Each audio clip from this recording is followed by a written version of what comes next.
저는 목회자로 굉장한 자신감이 하나 있는 데가 있습니다. 그 자신감은 저에 대한 자신감이 아니고요. 하나님에 대한 자신감입니다. 아무리 시대가 부흥이 멈췄다고 하고 또 세속화가 됐다고 하고 또 갈 길을 잃었다고 하지만 저는 그 말을 받아들이지 않습니다.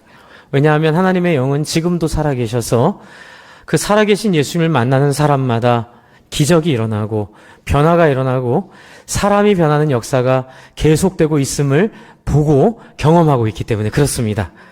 저는 이런 놀라운 역사는 끊기지 않고 변화되지 않지만 이 역사를 잘 받아들일 수 있는 사람으로 우리가 준비되는 것이 이 예배의 목적이라고 믿습니다.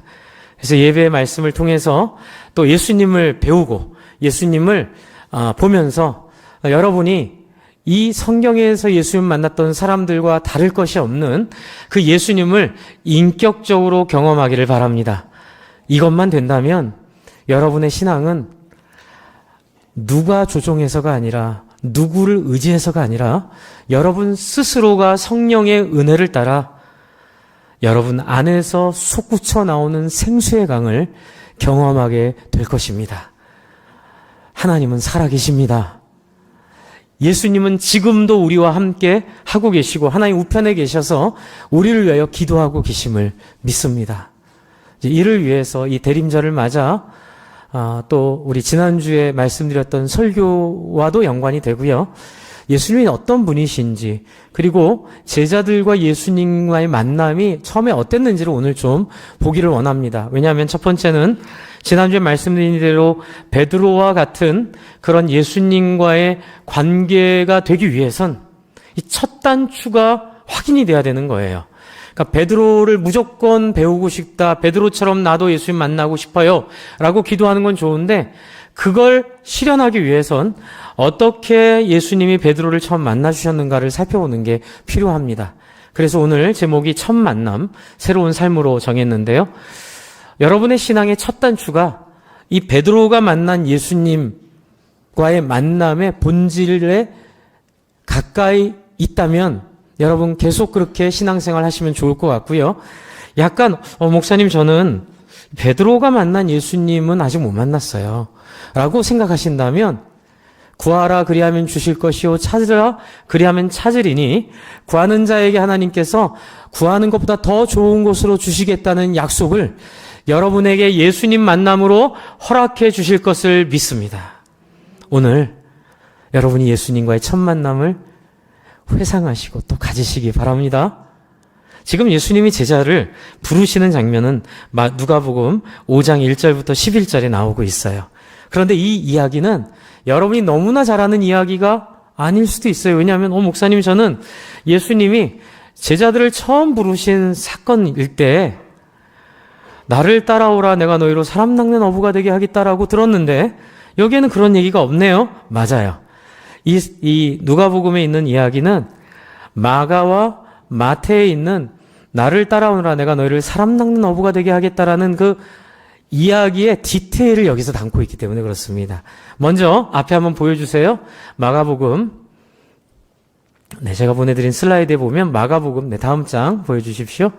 네, 마가복음 1장 16절부터 20절까지의 또 마태복음 4장 18절부터 22절까지에 있는 내용인데요. 잘렸네요. 네, 어쨌든 그러면 17절부터 여러분 같이 한번 읽어볼까요? 시작. 예수께서 이르시되 나를 따라오너라 내가 너희로 사람 낚는 어부가 되게 하리라 하시니 곧 그물을 버려두고 따르느니라. 조금 더 가시다가 세베대 아들 야고보와 그 형제 요한을 보시고 그들도 배에 있어 그물을 깁는데 또 부르시니 그 아버지 세베대를 품꾼들과 함께 배에 버려두고 예수를 따라가니라. 여러분 이야기는 마가복음과 마태복음에 있는 이야기입니다. 그래서 오늘은 이 내가 너희로 사람을 낚는 어부가 되게 하리라 하신 그 사연에 대해서 한번 보려고 해요. 그리고 과연 이 예수님이 이런 방식으로 여러분과 찾아오셨고 여러분과 만나 주셨는지를 한번 여러분 오늘 체크리스트처럼 체크하면서 여러분 한번 돌아보는 시간이 됐으면 좋겠습니다. 이를 위하여 여러분 특이점을 말씀을 드리려고 합니다. 이 본문이 갖고 있는 누가복음 5장이 갖고 있는 특이점이 하나 있어요. 이 특이점이 무엇인지 한번 설명을 드려볼게요. 여러분, 지금 예수님은 누가복음 4장에서부터 당신이 메시아임을 선포하기 시작하십니다. 그래서 나사렛의 회당에 들어가셔서 누가복음 4장 16절에 여러분이 너무나 잘 아시는 나사렛의 회당에 들어가셔서 선지자 이사야의 글을 찾아 읽으시고 주의 성령이 내게 임하셨으니 이는 가난한 자에게 복음을 전하게 하려고 내게 기름을 부으시고 나를 보내사 포로된 자에게 자유를, 눈먼 자에게 다시 보게 함을 전파하며 눌린 자를 자유케 하고 주의 은혜를 전파하게 하려 하심이니라를 읽고 이렇게 선언하십니다. 이 말씀이 이제 이루어졌느니라. 그런데 특이점 중에 첫 번째입니다. 이 말씀을 선포했는데 사람들이 의아하게 생각합니다. 그리고 심지어는 29절을 한번 읽어보실래요? 29절, 4장 29절 여러분 성경 한번 찾아보세요. 4장 29절 한번 같이 읽겠습니다. 오늘 본문 바로 앞에 있는 내용이죠. 4장 29절 같이 한번 읽어보겠습니다. 시작. 일어나 동네 밖으로 쫓아내어 그 동네가 건설된 산 낭떠러지까지 끌고 가서 밀쳐 어떻게 해요? 떨어뜨리고자 하되. 특이점 첫 번째. 여러분, 예수님이 당신의 고향에서 당신이 성경에서 예언한 메시아임을 선포했는데 사람들의 반응은 예수를 죽이려고 합니다. 그런데 이 사람들이 누구예요? 자기의 고향 사람들이에요. 왜 그랬을까요? 이제 이야기는 짧게 하고 넘어가겠습니다. 오늘 주제는 이게 아니니까요. 그러나 이해를 위해서 한번 상상의 날개 펼쳐보십시오. 이 당시 사람들은요, 세금을 70%를 내고 살았어요. 70%예요. 그리고 세금을 내고 나면 몇 퍼센트가 남아요? 30% 남는데 그 당시 학자들의 연구에 의하면 내년 농사를 또는 가축을 위해서 투자하고 빼놔야 될 종자가 10%, 또 투자해야 될 것이 10%에서 한 20%를 내년을 위해서 준비하는 데 써야 돼요. 그래서 그 당시 사람들은 자기 소득의 10%밖에는 갖고 살 수가 없었습니다. 그러니 어땠을까요? 아파도 병원 갈 돈이 없고요. 먹고 사는 게 너무너무 힘들었고요. 누가 그러더라고요. 목사님 70% 세금 내면 나라가 알아서 해주잖아요. 이때는 안 그랬습니다. 이때는 로마가 분봉한 헤롯왕을 세워놓고 헤롯왕에게 로마에게 바칠 세금 외에는 자유롭게 세금을 걷도록 해서 세리들이 그렇게 욕을 먹었던 거거든요. 그래서 70% 할 수 있는 한 최대한 짜냈던 게 바로 이 시대에 이 사람들의 삶이었습니다. 그런데 동네에 예수가 어느 집에 태어났는 줄도 알고 예수가 그런 일을 할 수 있겠어라고 생각하던 사람들에게 하나님은 예수님이 성경에 기록된 메시아임을 선포하게 하신 거예요. 안 될 일을 하게 하셨죠. 근데 상징적인 얘기이죠. 특이점 첫 번째, 사람들이 거절할 수 있는 환경으로 예수님이 선포된 거예요.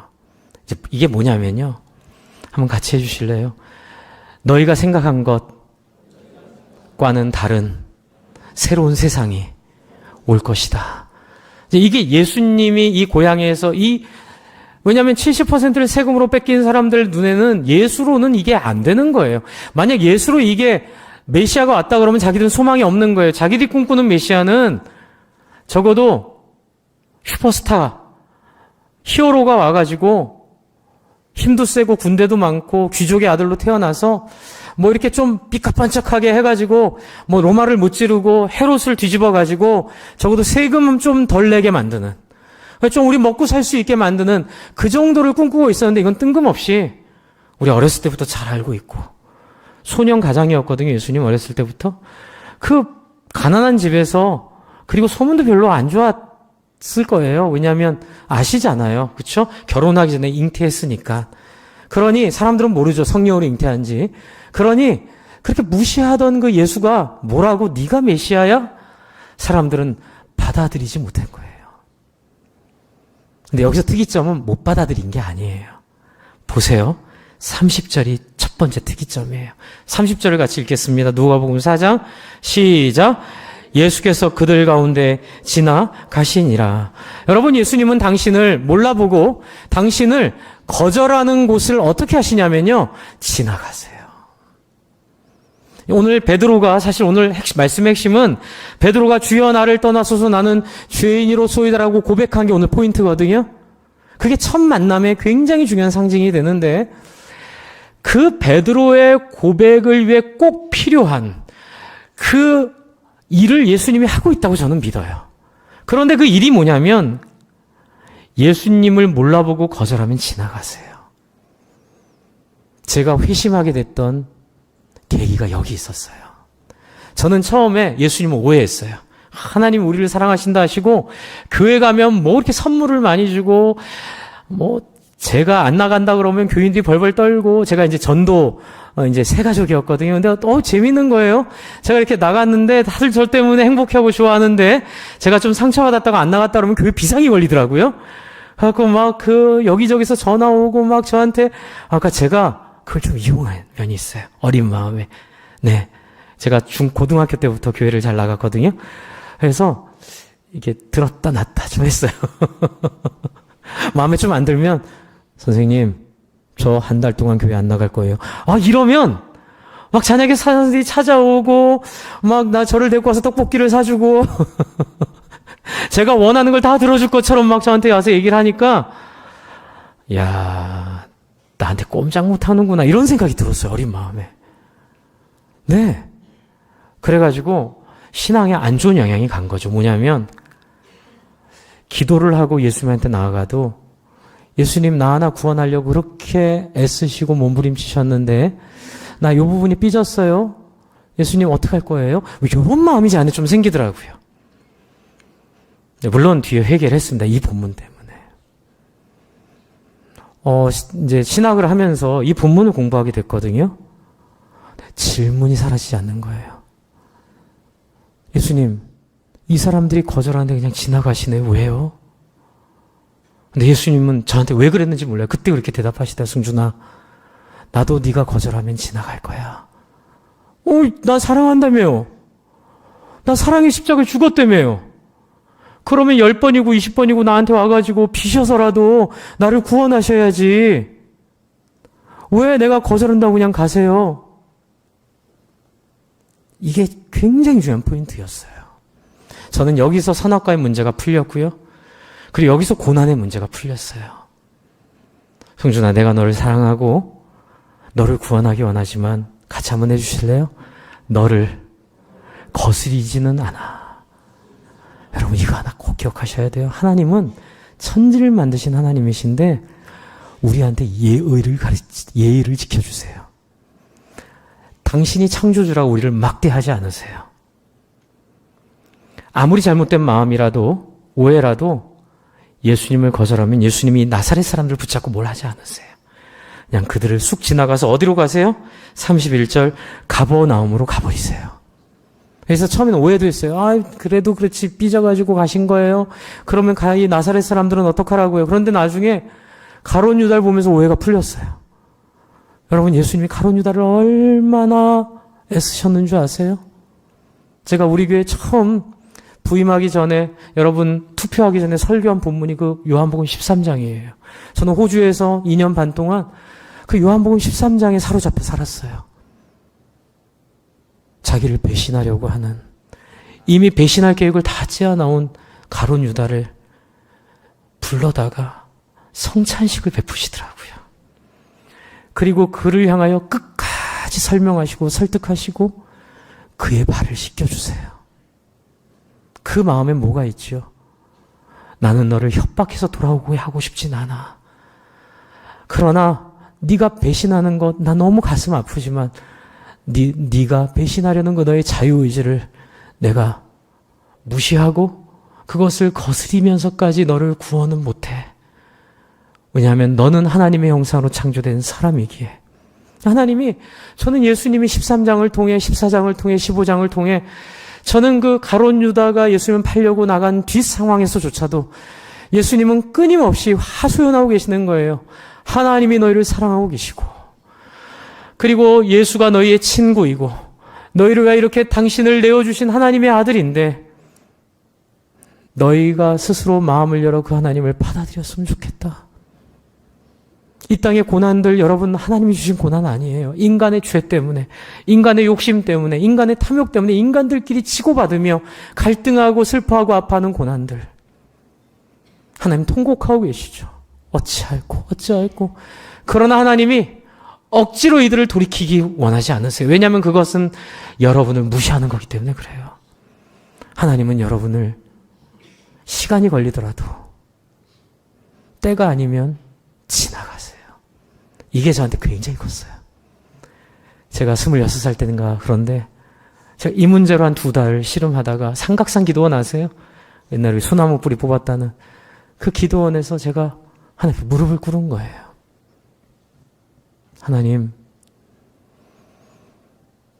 더 이상 저를 지나치지 않도록 제 안에 제 욕망과 제 생각을 하나님 앞에 내려놓기를 소원합니다. 왜냐하면 저는 이게 너무 무서웠거든요. 이게 너무 두려웠거든요. 때로는 이런 무서움과 두려움이 여러분을 구원으로 이끄는 능력이 될 때도 있어요. 여러분, 하나님이 우리를 사랑해서 천하보다 귀하게 여기지만 여러분 이 세상의 중심이 아님을 깨닫기를 바랍니다. 내가 세상의 중심, 내가 세상에 하나님이 나 하나 구원하려고 했으니 한번 해보세요. 이런 태도를 하나님은 선악과를 따먹은 사람들에게 에덴을 맡길 수 없는 것처럼 그런 태도를 갖고 있는 사람들은 피하시고 돌아가시고 그리고 어디로 가세요? 다른 사람들에게 가세요. 그게 바로 31절에는 가버나움 가는 거예요. 이게 이제 두 번째 특이점이에요. 자기를 싫어하는 사람들은 설득 안 하고 피해 가십니다. 이제 두 번째 특이점. 지도 한번 보여주세요. 지도. 네, 제가 여러분 설명을 드리면 여러분 보시는 왼쪽 위에 있는 게 지형도예요. 저게 가버나움 호수, 갈릴리 바다라고 불리는 그 호수입니다. 그리고 그 호수의 지형은 저렇게 생겼고요. 저기 지금 왼쪽 아래에 있는 지도는 상상도로 그린 그 당시 예수님이 아마 베드로를 만났던 선착장의 모습이에요. 마을에 있는. 그리고 그 선착장 한 40개 정도 된다 그래요. 그리고 이 오른쪽에 있는 큰 지도는 지금 예수님이 어디서 배척을 받으셨냐면 나사렛에서 배척을 받으셨어요. 나사렛은 여러분이 보시는 내륙 지역이에요. 저는 이 지도를 보기 전에는 나사렛이 바닷가에 있을 거라고 착각을 했는데 나사렛이 이 내륙에 있더라고요. 그래서 나사렛에서 이제 거절당하시고 가나 보이시죠? 물을 포도주로 만드신 가나가 저 지역 노란 원 안에 있고요. 지금 예수님 가버나움, 긴네렛은 오늘 예수님이 베드로를 만난 게네사렛 호숫가예요. 그래서 가버나움으로 가세요. 가버나움으로 가셨는데 어떤 일이 벌어져요? 31절 갈릴리 가버나움 동네에 내려오사 안식일에 가르치심에 32절 그들이 그 가르치심에 논란이 이는 그 말씀이 권위가 있더라. 여러분 예수님이 나사렛에 가르칠 때는 사람들이 우습게 여기고 예수님을 무시했는데 지금 이 가버나움에서는 사람들이 그 말씀을 듣고 반응을 보이기 시작해요. 33절 귀신이 나가요. 35절에 예수님이 귀신을 쫓아냅니다. 그래서 36절, 37절에는 나사렛과 다른 반응이 나타나요. 한번 같이 읽어볼까요? 36절, 37절 누가복음 4장 시작. 다 놀라 서로 말하여 이르되 이 어떠한 말씀인고 권위와 능력으로 더러운 귀신을 명하며 나가는도다 하더라. 이에 예수의 소문이 어떻게 해요? 근처 사방에 퍼지느니라. 좋게 받아들이는 거예요, 사람들이. 그래서 소문이 쫙 퍼지기 시작합니다. 그리고 나서 38절에 예수님이 회당에서 나가는데 시몬의 집에 들어가세요. 이유는 시몬의 장모가 중한 열병을 앓고 있는데 사람들이 부탁해서 시몬의 장모의 열병을 구해주려고 들어가셔서 열병이 떠나가고 온전케 회복돼요. 아마 시몬 베드로가 이 과정을 봤을 거예요. 알고 있을 거예요. 그래서 40절, 41절 보시면 해질 무렵에 사람들이 온갖 병자들을 데리고 나오매 예수께서 일일이 그 위에 손을 얹으사 고치시니 여러 사람에게서 귀신이 나가며 소리질러 이르되 당신은 하나님의 아들이니이다. 예수께서 꾸짖으사 그들의 말함을 허락지 아니하시니 이는 자기를 그리스도인 줄 알미라. 자, 특이점 두 번째. 여러분, 나사렛에서는 예수님이 이런 기적을 많이 행하셨나요? 행하지 않으셨나요? 행하지 못하셨어요. 우리가 예수를 거절한 줄 알았는데 소외당한 건 우리가 돼버린 거예요. 여러분, 우리가 신앙생활 할 때에 처음에 예수님을 믿긴 하는데 믿고 나서 예수님을 만나고 교제하는 방식이 불교식인 경우가 많아요. 제가 이렇게 왜 표현하냐면 불교는 세상의 중심이 나예요. 내가 돌을 닦고 내가 해탈하고 그래서 내가 해탈하면 내가 부처가 되고 그래서 세상에 득도를 해서 많은 부처 중에 한 명이 돼서 세상의 중심에 내가 들어가는 게 불교의 신앙이에요. 근데 많은 분들이 예수님을 믿었는데 어떻게 믿냐면 예수님이 나를 구원하시고 이 땅에 오셨는데 나 삐졌어요? 그럼 예수님 나한테 찾아오셔서 나 설득하셔야 되잖아요. 내가 상처받았어요. 그럼 목사님 오셔서 나 신방하시고 나 그렇게 안 하면 나 교회 안 갈 거예요. 이런 일종의 이런 태도들. 제가 그랬어요. 제가 청년부 때 제가 그랬어요. 근데 저는 그때 고린도 교회에 나오는 것처럼 은사가 있었어요. 저는 환상도 봤고요. 저는 입신이라고 하죠. 몸이 이렇게 영혼에서 떠나가지고 제가 이렇게 천국도 좀 봤어요. 해왕선도 지나가 보고 봤어요. 진짜예요. 나중에 보이조가 찍어온 사진 보고 깜짝 놀랐어요. 제가 봤던 그 별이랑 똑같은 거예요. 이상하시죠? 근데 그런 세계가 있더라고요. 그런데 아직 어린아이인 거예요. 하나님의 은혜도 알고 경험하는데 그게 신앙의 끝이 아니에요. 그게 제자됨이라고 생각하면 안 되는 거예요. 주 안에 사랑하는 성도 여러분, 예수님 지나가시고 내가 주인이 아님을 깨닫게 하시고 그래서 예수님을 잃어버리면 누구 손해예요? 나사렛 사람들 손해예요. 예수님을 잃어버리면 교회가 한 명 교회 떠난다고 또 교회 옮긴다고 쩔쩔쩔쩔 매는 게 한국교회 상황이거든요. 그래서 참 그게 가슴이 아파요. 연말이 되면요 교회마다 유량꾼들이 많이 오세요. 목사님 제가 이 교회에서 이렇게 큰 일을 했는데 목사님 저를 받으셔서 이 교회 중직으로 쓰시면 제가 직접 들은 얘기입니다. 네, 중직으로 쓰시면 교회가 큰 부흥을 일으킬 겁니다. 제가 이런 케이스를 여러 번 경험해요. 연말마다 그런 분이 한국교회가 너무너무 예수님을 잃어버린 거죠. 내가 이런 환상도 받고 내가 이런 능력도 있고 내가 이런 사람이고 예수님은 지나가세요. 두 번째 특이점, 이제 예수님을 기뻐하고 맞이하는 가버나움 사람들이 이 기적을 많이 베푸시잖아요. 너무 고맙죠? 그래서 어떤 일이 벌어져요. 42절부터 날이 밝음에 예수께서 나오사 한적한 곳에 가시니 무리가 찾다가 만나서 자기들에게 떠나지 못하게 만류하려 하매 이게 이제 또 중요한 두 번째 특이점이에요. 저는 예수님 이해가 처음에 안 되더라고요. 왜 이 절호의 찬스를 예수님 놓치시지? 보세요. 지금 예수님이 나사렛에서 거절당해서 여기까지 오셨어요. 근데 여기서 막 사람들한테 인기가 생기는 거예요. 사람들이 막 예수님한테 열광을 해요. 예수님에게 막 찾아와서 예수님 도와주겠다고 하는 거예요. 그럼 뭐 하면 돼요? 이들을 제자 삼으시면 돼요. 이들에게 제자 임명장을 주시면 돼요. 이들을 가지고 야 그래? 너희들 내가 이렇게 좋아? 같이 가자. 그런데 예수님이 어떻게 하세요? 43절 두 번째 특이점이에요. 같이 읽습니다. 시작. 예수께서 이르시되 내가 다른 동네들에서도 하나님의 나라의 복음을 전하여야 하리니 나는 이 일을 위해 보내심을 받았노라 하시고 반은 맞고 반은 약간 핑계로 대신 면이 있어요. 제가 한번 정확하게 이해는 못하겠지만 제가 기도하면서 제가 깨달은 바는 이런 거예요. 예수께서 이르시되 내가 다른 동네에서 하나님 나라의 복음을 전해야 할 텐데 너희가 내 제자 되기에는 동기가 약간 잘못됐어. 그래서 내가 너희를 제자로 삼기는 어려워. 내가 너희를 구원해주고 너희를 도와주긴 하겠지만 내가 이 땅에 온 목적은 너희보다 더 깊이 있는 제자를 세우려고 온 거야. 여러분 너무 서운하게 생각하지 마세요. 요한복음 5장에 보면 오병이어 사건을 보시면 여러분 놀라운 일들이 벌어집니다. 여러분 제가 한번 이렇게 해볼까요? 다음 주에 5,000배 폭등할 주식을 주일날 하나씩 찍어준다고 하면 이 자리가 어떻게 될까요? 제가 토요일날 저녁에 열심히 금식 기도하면 항상 하나님이 다음 한 주 동안 5,000배 폭등할 주식의 리스트를 알려주세요. 그리고 제가 설교 시간 마지막에 5분 동안 자 적으세요. 다음 주에 5,000배 폭등할 주식 10개 회사입니다. 라고 불러준다면 여러분 이 자리가 어떻게 될까요? 미어 터지겠죠? 번호표 나눠줘야 될 거예요. 그게 바로 오병이어였어요. 사람들이 미쳐버립니다. 와우! 와우! 그래서 예수님을 붙잡아요. 예수님 어디 못 가게 해요.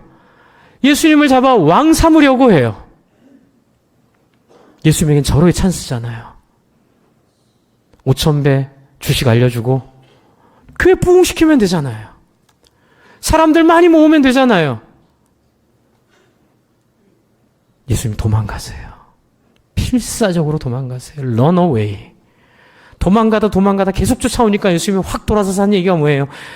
내 피를 마시고 내 살을 먹는 자가 돼야 된다. 이 얘기는 뭐냐면 그 당시 유행하던 이단이 있었어요. 그게 뭐냐면 교주의 살과 피를 나눠주는 이단이었어요. 그때 사람들이 신천지가 봐 이러고 싹 도망가게 만드는 예수님의 그 마음. 일부러 쫓아내시는. 그리고 몇 명 남아요? 12명 남아요. 너희도 가려느냐? 주여 생명의 말씀이 여기 있사오니 우리가 어디로 가리까? 여러분 이 얘기는 무슨 얘기냐면 여러분 예수님이 이 땅에 오셔서 여러분의 자녀도 고쳐주시고 여러분의 병도 고쳐주시고 여러분의 어려웠던 생계도 회복시켜주시고 여러분의 건강도 지켜주시는 분이시기는 맞아요. 그러나 그것이 예수님의 목적과 그것이 예수님의 사역의 전부가 아니라는 거예요.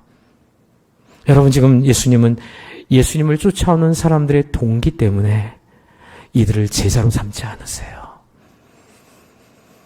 여러분 기독교는 제가 이렇게 왜 이런 걸 강조하냐면 이 기독교의 본질을 정확하게 말씀을 따라 이해하고 따라가면요. 틀림없는 일이 일어납니다. 그게 뭐냐면 성령의 역사를 경험하게 돼요. 영혼이 돌아오는 놀라운 기쁨을 경험하게 돼요. 사람들이 변하는 놀라운 감격을 경험하게 돼요. 이것은요. 불도저 탱크라고 표현될 정도로 내 인생의 모든 근본적인 문제를 그냥 아무것도 아닌 것처럼 만든 하나님의 놀라운 역사가 있는데 문제는 이런 것들을 말씀을 따라 정확하게 나에게 적용하지 않고 그냥 막연하게 내가 어려웠던 문제를 해결해 주신 예수님, 내가 예수님 위해서 평생 살게요. 라고 나가봐야 예수님이 원하지 않는 방식으로 나아가게 되면 예수님의 동행과 은혜를 아직 경험하지 못하게 된다는 거예요. 그래서 신앙생활 오래 했는데 능력이 없고 교회가 100년이 됐는데 추악한 모습들 계속 드러나고 그러나 또 어떤 사람들은 정말로 이 예수를 제대로 만나서 제대로 능력을 가지고 제대로 사는 모습들을 보여주고 있어서 여러분 저는 믿습니다. 부흥의 시대가 끝난 것이 아니라 이 성경에 있는 예수를 놓친 것뿐이라고 믿습니다. 저와 여러분이 이 성경에 있는 예수를 다시 회복하기를 바랍니다. 여러분 예수님 우리에게 원하시는 게 있어요. 그게 뭘까요? 그거를 말씀하시고 제자를 삼으시려고 지금 세 번째 특이점으로 오고 계세요. 세 번째 특이점은 바로 5장이에요. 5장.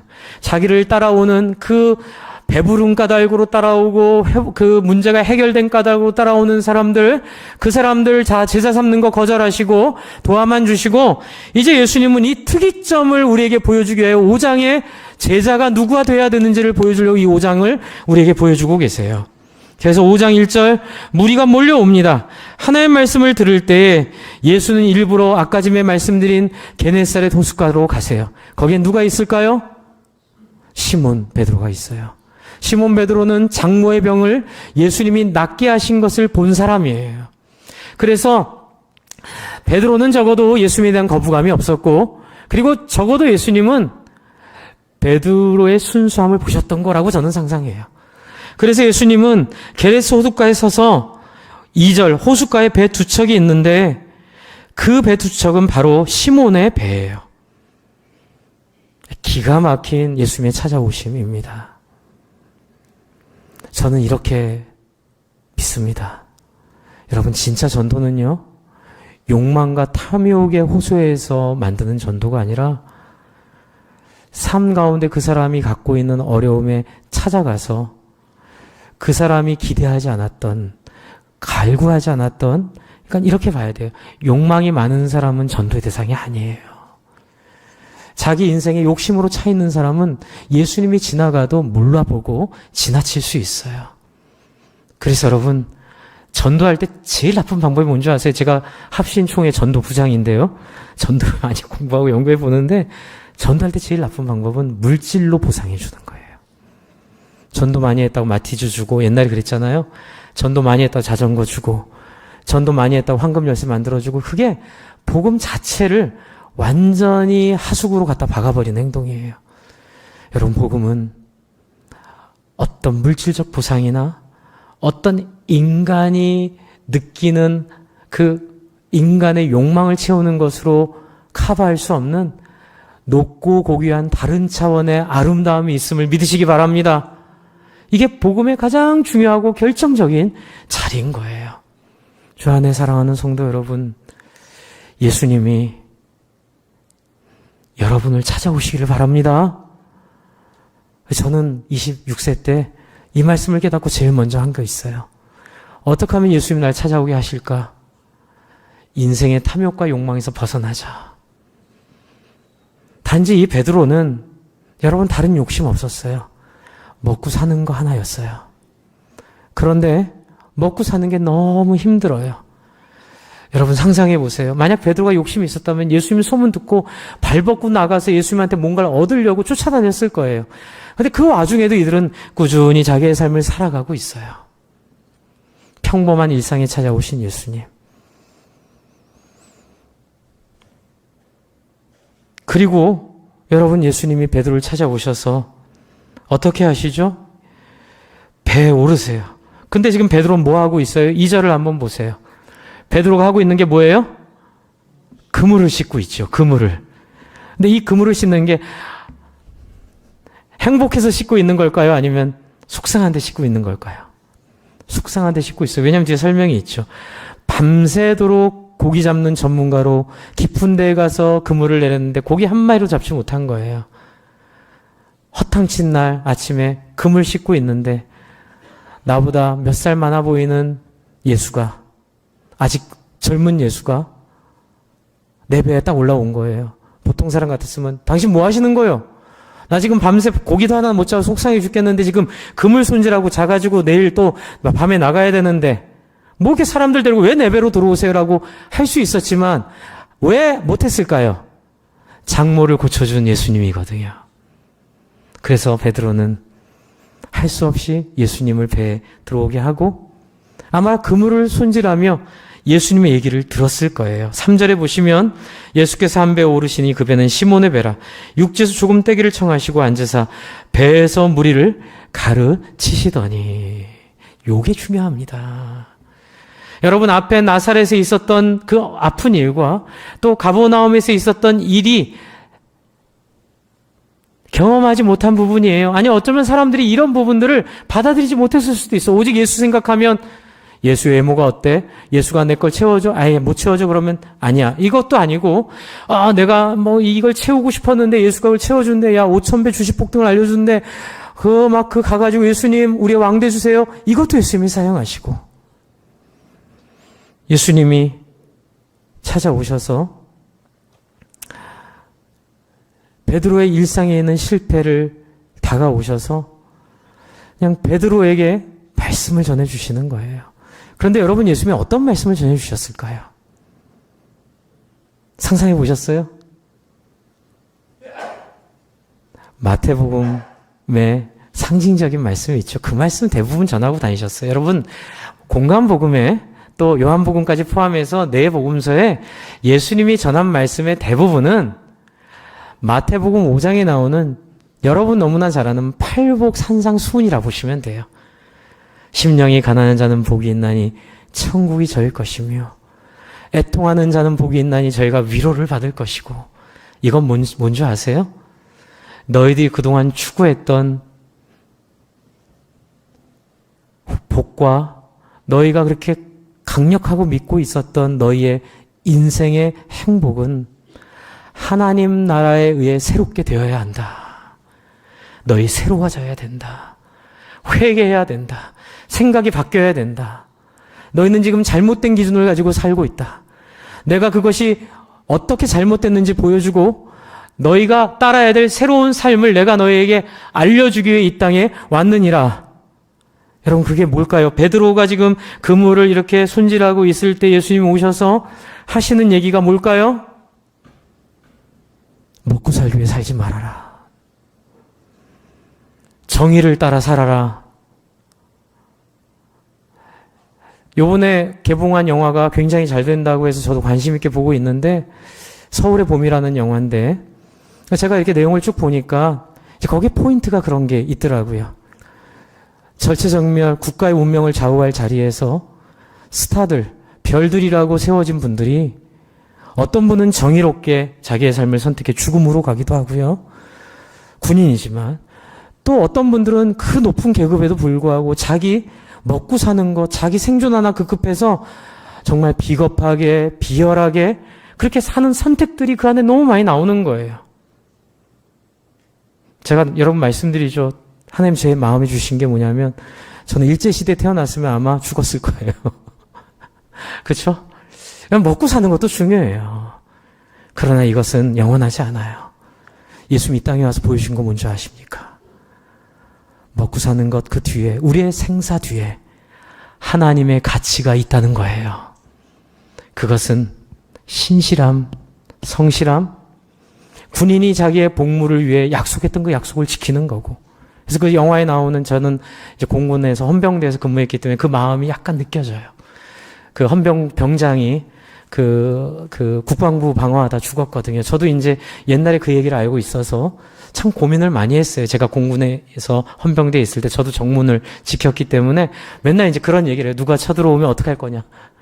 예. 이 정문에서 어떻게 할 거냐? 도망갈 거냐? 아니면 열세임에도 불구하고 이 자리를 지킬 거냐? 그 고민을 참 많이 했어요.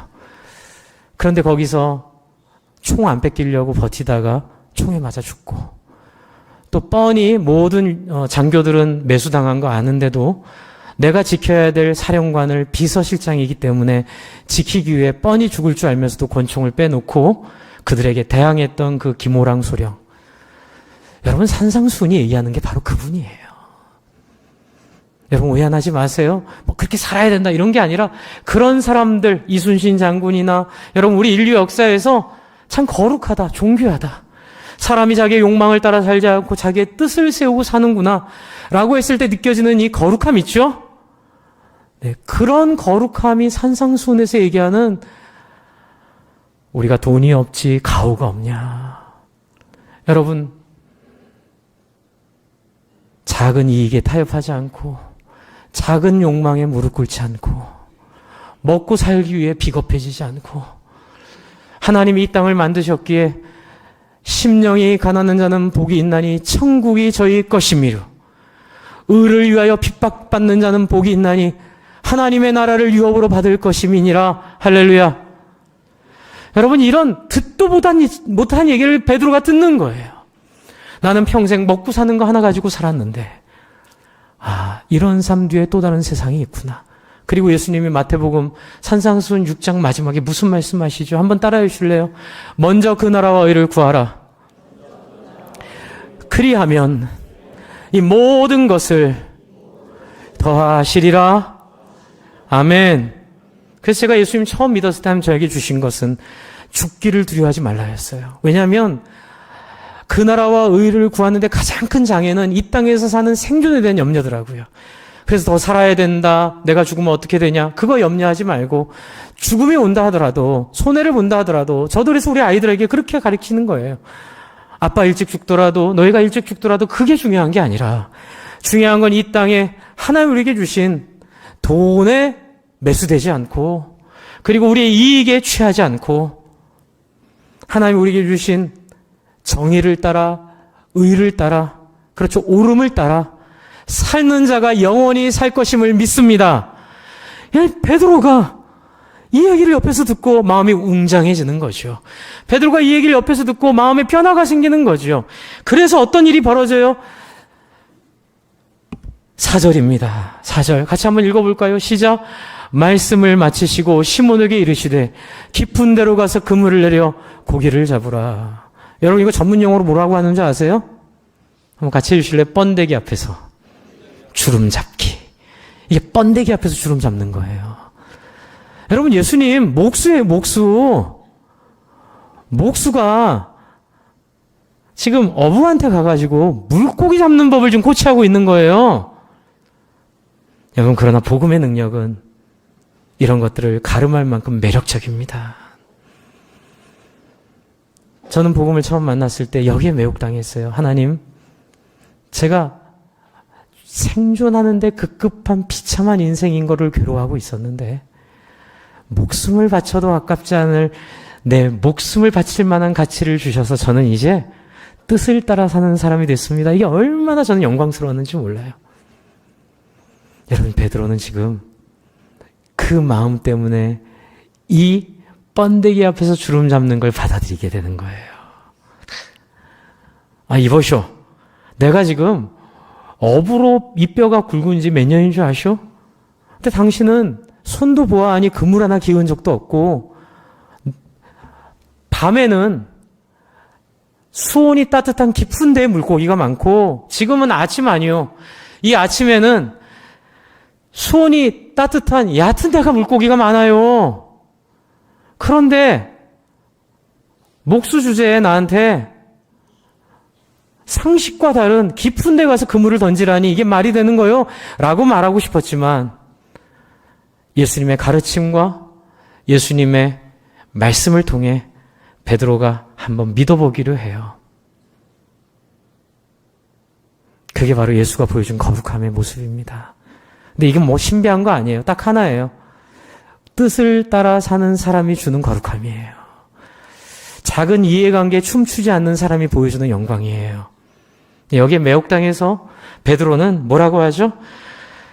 5절 시몬이 대답하여 이르되 선생님 우리들이 밤이 새도록 수고하였으되 뭐라 그래요? 잡은 것이 없지만은 어디에 의지해? 말씀에 의지하여 내가 그물을 내리리이다. 그래서 밤에 한참 허탕치고 분명히 물고기는 얕은 데로 가 있는 거 아는데도 하나님을 믿고 예수님 믿고 그냥 깊은 데 그물을 내리는 거예요. 내리니까 어떤 일이 벌어져요? 6절 고기를 잡은 것이 힘이 많아 그물이 찢어지느니라. 여러분 이 특이점에서 예수님이 원하는 제자됨의 모습, 제자 삼는 방법이 하나 있어요. 그건 뭐냐면 선택하게 하세요. 여러분 믿음은 일방적이지 않아요. 여러분이 선택할 수 있는 기회를 한 번 항상 하나님이 주세요. 여러분 교회 생활하면 선택의 기로가 너무 많습니다. 잘못된 길, 바른 길, 그 길을 늘 선택해야 돼요. 여러분 교회 생활할 때 여러분 하나님께 순종하고 나를 비우고 다른 사람을 나보다 귀하게 여기고 나를 세우는 길을 선택하시기를 바랍니다. 세상처럼 나나 똑같은 사람이고 세상처럼 이 일을 내가 얼마나 해왔는데 왜 나한테 이래라 저래라 하고 여러분 저도 안 그래요. 저도 총회의를 할 때요. 제가 아닌 것 같아도 저에게 세워주신 부장님의 말씀 순종하고 잘 따르고 그분을 위해 기도했더니 여러분 그 안에 놀라운 역사 일어나는 걸 경험했어요. 주 안에 사랑하는 성도 여러분 베드로의 길로 가시기를 바랍니다. 이게 바로 선택을 주신 하나님의 기대예요. 여러분 다른 사람을 나보다 낮게 여기고 내가 부족한지를 인정하고 그리고 내 안에 진심한 양심을 따라 이익을 따라 욕망을 따라 여러분의 마음을 내어주지 말고 옳은 것이 무엇인지 참된 인생이 무엇인지 고민하다가 만난 예수님을 통하여 예수님을 경험하게 되면 어떤 일이 벌어져요? 물고기를 많이 잡게 돼요. 이해할 수 없는 기적을 경험하게 돼요. 그런데 여기에 굉장한 세 번째 특이점이 나와요. 베드로의 반응입니다. 8절을 같이 한번 읽겠습니다. 시작. 시몬 베드로가 이를 보고 예수의 무릎 아래 엎드려 이르되 어떻게 해요? 주여 나를 떠나소서 나는 죄인이로소이다 이렇게 얘기하는 거예요. 이제껏 사람들은 어떻게 했어요? 와, 봉 잡았네. 예수 잡아. 근데 베드로는 그렇게 안 해요. 어떡하죠? 주님, 나는 평생 내 이익 하나 위해서 살면서 눈치 보고 비참하게 살았는데 예수님의 말씀을 따라 했더니 의를 위해 죽었더니 영원히 살게 되었고, 손해가 되더라도 내가 서약한 군인 복무 선서에 충실하게 살았더니, 내가 결혼할 때 서약했던 그 결혼 혼인 서약에 충실하게 살았더니 손해보는 인생이 아니라 이렇게 풍성한 계산되지 않는 결과를 주신 하나님, 이게 뭔지 아세요? 따라해서 나는 틀렸습니다. 잘못 살았습니다. 나는 기대할 게 없습니다. 이걸 고백하는 거예요. 여러분, 이게 제자됨의 비결이에요.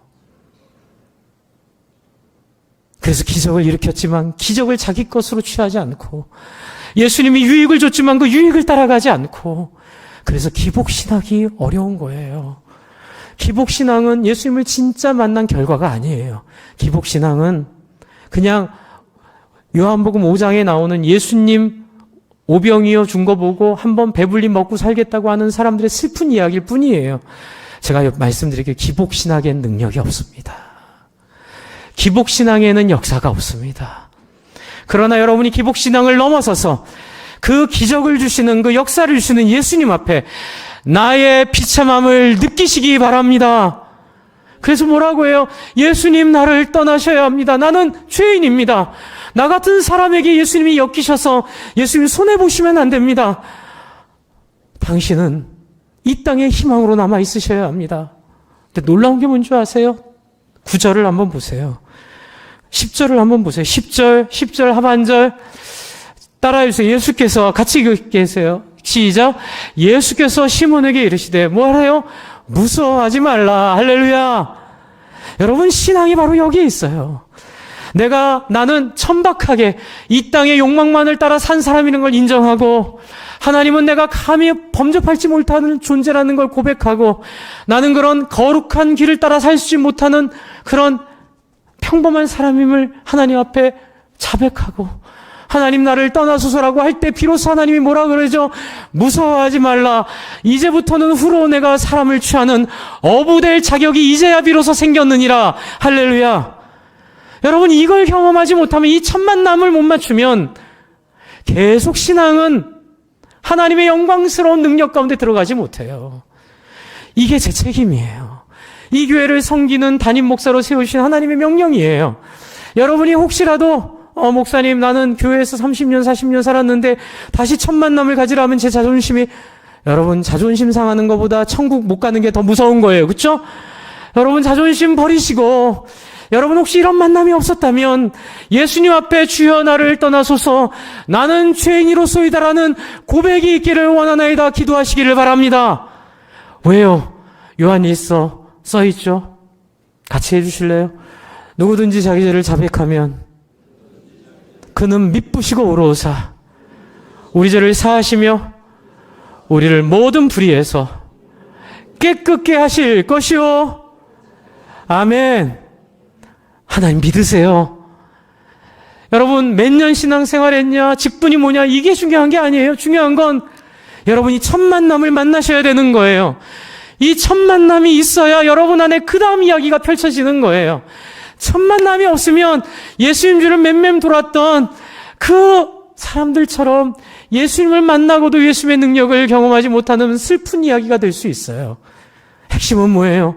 주여 나를 떠나소서 나는 죄인이로소이다. 여러분이 예수님의 영광스럽고 거룩한 그 모습 앞에 여러분 자기 자신을 내려놓고 겸손하게 자기를 비우는 역사가 있기를 바랍니다. 목사님, 예수님 나 떠나라 하면 진짜 떠나실까? 안 떠나세요. 예수님 안 떠나세요. 걱정하지 마세요. 예수님이 찾아와 그때부터 여러분 안에 예수님과의 스토리가 시작될 것입니다. 그러자 이들이 예수님 따르는데 어떻게 따라요? 11절 마지막에 같이 한번 읽어볼까요? 시작. 그들이 배들을 육지에 대고 모든 것을 버려두고 예수를 따르느니라. 그 많은 잡은 물고기는 결국 버리게 돼요. 여러분의 인생에 어떠한 소원이 있는지 모르겠어요. 하지만 그 소원도 예수의 매력에 비하면 아무것도 아닌 것처럼 느끼게 하실 줄로 믿습니다. 여러분이 그것 때문에 예수를 만났지만 나중에는 예수를 위하여 생명까지 내어줄 예수에 대한 가치가 여러분 안에 있게 될 줄로 믿습니다. 여러분, 이것이 오늘 세례드리고 학습드리는 그 예수의 이야기예요. 저 오늘 학습받고 세례받는 두 분이 이 예수님과 진한 만남을 만나기를 원합니다. 이 예수님을 경험하고, 그래서 예수님이 나를 따라오너라, 내가 너를 사람 낚는 어부되게 하리라. 너희가 이제 경험하지 못했던 놀라운 인간 섬기는 경험과 네가 거룩해지는 경험과, 우리 인간으로는 죽기 두려워서 정의를 부인하고 뒤에 숨고 비열하게 별을 달고도 그렇게 비겁한 결정들을 하는 존재들이지만, 그러나 예수를 만나고 나서는 죽으면 죽으리이다, 내 인생 한 번 사는 것인데 주의 뜻대로 살겠나이다, 용감하게 복무 선서한 대로, 안수집사 장로 권사님 선서한 대로, 목회자 선서한 대로, 신랑 신부 혼인 서약한 대로 최선을 다하여 신실하게 그 약속에 지키며 살아가는 인생이 될 줄로 믿습니다. 한번 이 시간 잠깐 기도할까요? 기도하는 중간에 여러분 세례 준비하겠습니다.